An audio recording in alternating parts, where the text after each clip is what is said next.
O Consolador. Ditada pelo Espírito, Emmanuel. Primeira edição lançada em 1940. Psicografada por Francisco Cândido Xavier. Primeira parte. Ciência.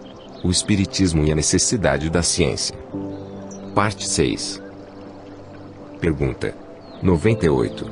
Nos processos de cura, como deveremos compreender o passe? Emmanuel. Assim como a transfusão de sangue representa uma renovação das forças físicas, o passe é uma transfusão de energias psíquicas, com a diferença de que os recursos orgânicos são retirados de um reservatório limitado, e os elementos psíquicos o são do reservatório ilimitado das forças espirituais. Pergunta 99. Como deve ser recebido e dado o passe? Emmanuel. O passe poderá obedecer à fórmula que forneça a maior porcentagem de confiança, não só a quem o dá, como a quem o recebe. Devemos esclarecer, todavia, que o passe é a transmissão de uma força psíquica e espiritual, dispensando qualquer contato físico na sua aplicação. Pergunta 100. A chamada benzedura, conhecida nos meios populares, será uma modalidade do passe? Emmanuel. As chamadas benzeduras, tão comuns no ambiente popular, sempre que empregadas na caridade, são expressões humildes do passe regenerador, vulgarizado nas instituições espirituais de socorro e de assistência. Jesus nos deu a primeira lição nesse sentido, impondo as mãos divinas sobre os enfermos e sofredores, no que foi seguido pelos apóstolos do cristianismo primitivo. Toda boa dádiva e dom perfeito vem do alto, dizia o apóstolo, na profundeza de suas explanações. A prática do bem pode assumir as fórmulas mais diversas. Sua essência, porém, é sempre a mesma diante do Senhor. Pergunta 101. Por que não será permitida às entidades espirituais a revelação dos processos de cura da lepra, do câncer, etc? Emmanuel. Antes de qualquer consideração, devemos examinar a lei das provações e a necessidade de sua execução plena. Na própria natureza da Terra e na organização de fluidos inerentes ao planeta, residem todos esses recursos, até hoje inaprendidos pela ciência dos homens. Jesus curava os leprosos com a simples imposição de suas mãos divinas. O plano espiritual não pode quebrar o ritmo das leis do esforço próprio, como a direção de uma escola não pode decifrar os problemas relativos à evolução de seus discípulos. Além de tudo, a doença incurável traz consigo profundos benefícios. Que seria das criaturas terrestres sem as moléstias dolorosas que lhes apodrecem a vaidade? Até onde poderiam ir o orgulho e o personalismo do espírito humano, sem a constante ameaça de uma carne frágil e atormentada? Observamos as dádivas de Deus no terreno das grandes descobertas, mobilizadas para a guerra de extermínio, e contemplemos com simpatia os hospitais isolados e escuros, onde, tantas vezes, a alma humana se recolhe para as necessárias meditações. Pergunta 102. Podem os espíritos amigos atuar sobre a flora microbiana, nas moléstias incuráveis, atenuando os sofrimentos da criatura? Emmanuel. As entidades amigas podem diminuir a intensidade da dor nas doenças incuráveis, bem como afastá-la completamente, se esse benefício puder ser levado a efeito no quadro das provas individuais, sob os desígnios sábios e misericordiosos do plano superior. Pergunta 103. No tratamento ministrado pelos espíritos amigos, a água fluidificada, para um doente, terá o mesmo efeito em outro enfermo? Emmanuel. A água pode ser fluidificada, de modo geral, em benefício de todos, todavia, pode ser em caráter particular para determinado enfermo e, neste caso, é conveniente que o uso seja pessoal e exclusivo. Pergunta 104. Existem condições especiais para que os espíritos amigos possam fluidificar a água pura, como sejam as presenças de médiuns curadores, reuniões de vários elementos, etc. Emmanuel. A caridade não pode atender a situações especializadas. A presença de médiuns curadores, bem como as reuniões especiais, de modo algum podem constituir o preço do benefício aos doentes, porquanto os recursos dos guias espirituais, nessa esfera de ação, podem independer do concurso medianímico, considerando o problema dos méritos individuais. Pergunta 105. O fato de um guia espiritual receitar para determinado enfermo, é sinal infalível de que o doente terá de curar-se? Emmanuel. O guia espiritual é também um irmão e um amigo, que nunca ferirá as vossas mais queridas esperanças. Aconselhando o uso de uma substância medicamentosa, alvitrando essa ou aquela providência, ele cooperará para as melhoras de um enfermo e, se possível, para o pleno restabelecimento de sua saúde física, mas não poderá modificar a lei das provações ou os desígnios supremos dos planos superiores, na hipótese da desencarnação, porque, dentro da lei, somente Deus, seu Criador, pode dispensar. Pergunta 106. A eutanásia é um bem, nos casos de moléstia incurável? Emanuel. O homem não tem o direito de praticar a eutanásia, em caso algum, ainda que a mesma seja a demonstração aparente de uma medida benfazeja. A agonia prolongada pode ter finalidade preciosa para a alma, e a moléstia incurável pode ser um bem, como a única válvula de escoamento das imperfeições do espírito da vida imortal. Além do mais, os desígnios divinos são insondáveis e a ciência precária dos homens não pode decidir nos problemas transcendentes das necessidades do espírito. Pergunta 107. Um hospital espírita tem utilidade para a família espírita? Emanuel.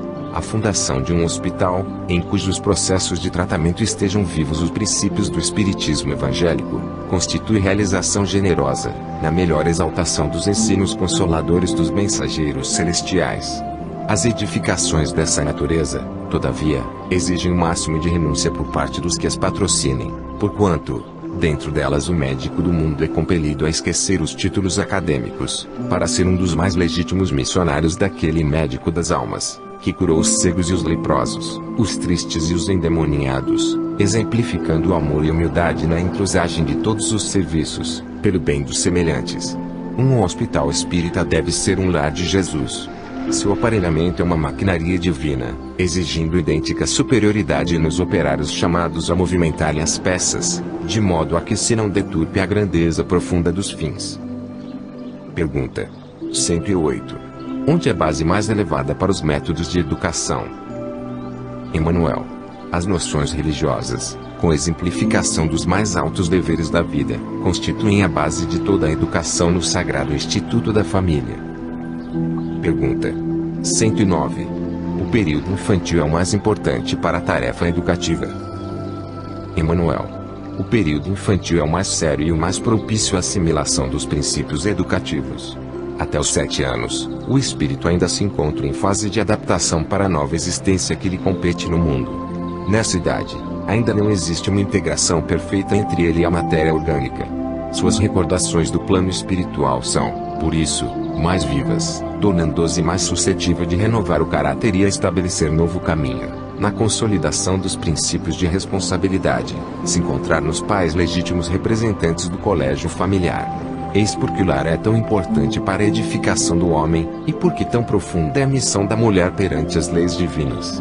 Passada a época infantil, credora de toda vigilância e carinho por parte das energias paternais, os processos de educação moral, que formam o caráter, tornam-se mais difíceis com a integração do espírito em seu mundo orgânico material e, atingida a maioridade, se a educação não se houver feito no lar, então, só o processo violento das provas rudes, no mundo, pode renovar o pensamento e a concepção das criaturas, porquanto a alma reencarnada terá retomado todo o seu patrimônio nocivo do pretérito e reincidirá nas mesmas quedas, se lhe faltou a luz interior dos sagrados princípios educativos.